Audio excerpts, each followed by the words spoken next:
Hey, Dirt Farmer Jay here from dirtfarmerjay.com. If your property gets infested with pocket gophers, you got to figure out how to go to war against those buggers. Well, I'm going to give you another way to fight back. Stay tuned.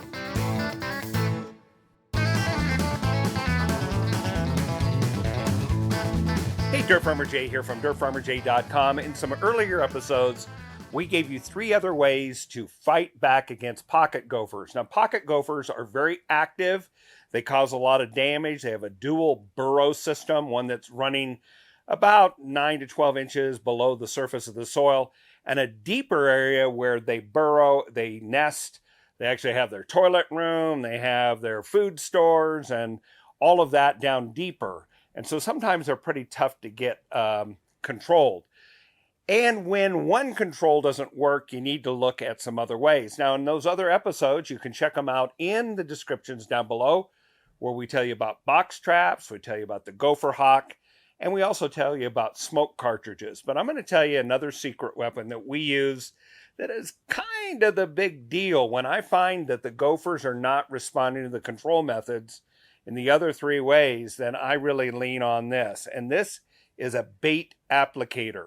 So using this type of bait right here, a pelletized bait, you place the bait down in one of the main runs where they will encounter it, and they're insatiable. They're constantly looking for a food source, and so they can't walk by it. They eat it. Now, one of the things that's a disadvantage of this system is there is no immediate feedback of whether or not you controlled the problem. If you're using a box trap and it's set off, you see the critter in the box. The same with the GopherHawk system. When you pull that out of there, if it fired and it caught, you've got it.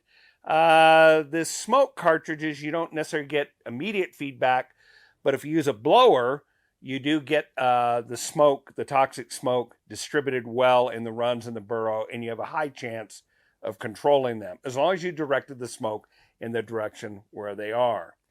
And in this case now, we're going to put the bait down below, and you don't get immediate feedback, but when you notice that the activity stops, you got your confirmation. And we've done that many times around here. Let's show you how it works. So on the top of the unit, there's a crank handle that is rotated back and forth.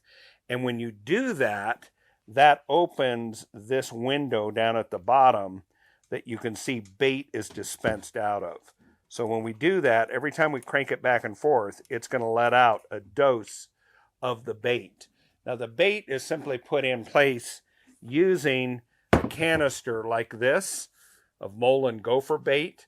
That this type of thing is very attractive to a gopher, to moles, and that sort of thing. So you use this, and where the fill spout is, or the reservoir, if you want to call that, is right on the top of this, this whole box right here. And how you get to that is take off the little wing nut. Be careful you don't misplace that. You want to keep that. We've had this for several years now and have so far not misplaced that. And then the top comes off like this, rotate it back, and you can see you would simply fill the reservoir, so to speak, out of one of these canisters, and then you're ready to go to work in the field. To use the tool, what you're going to do is locate one of the main burrows. You don't want it by one of the exit points. You simply go back about 12 inches from the mound on a pocket gopher. Go about back 12 inches and go left and right, and likely you're going to find one of the main runs. Now, what I do instead of using that big old probe end to try to drive into soil, instead I use a probe, and this happens to be from the GopherHawk system, but you may have a piece of rebar, sharpened piece of steel rod or whatever. I like the handle on this. This allows me just to poke into the ground, locate, and you can feel it when it gives away. All of a sudden it'll drop down. Now you know that you're in a run. What I do then is take the unit, rotate it around a little bit to open it up, and then once I've got that ready to go, then I simply use this probe, and it's got a T-handle on it so you can bear down on it pretty nicely, and just shove that in and rotate it around. Then I crank this back and forth 2 or 3 times to make sure that I've got a great amount of bait down in the run, and then this is its home position right back here. That means that the door is shut over here, and now you can extract it without dumping a lot more bait. Once you do that, patience is key now. Just let the animal do what it's going to do and the bait do what it's going to do. Warning, there were animals harmed in the filming of this episode. The brand that we've used is the Yard Butler, as you can see right at Gopher Mole Bait Applicator. You're going to expect to pay between $45 to $60. It's a quality unit. It's held up very well for the 5 or 6 years that we've had it, and looks like it's going still strong. And so we're very happy with what it's done for us. We think you will be too. You can check out some sources of where you can buy it down in the links below in the description.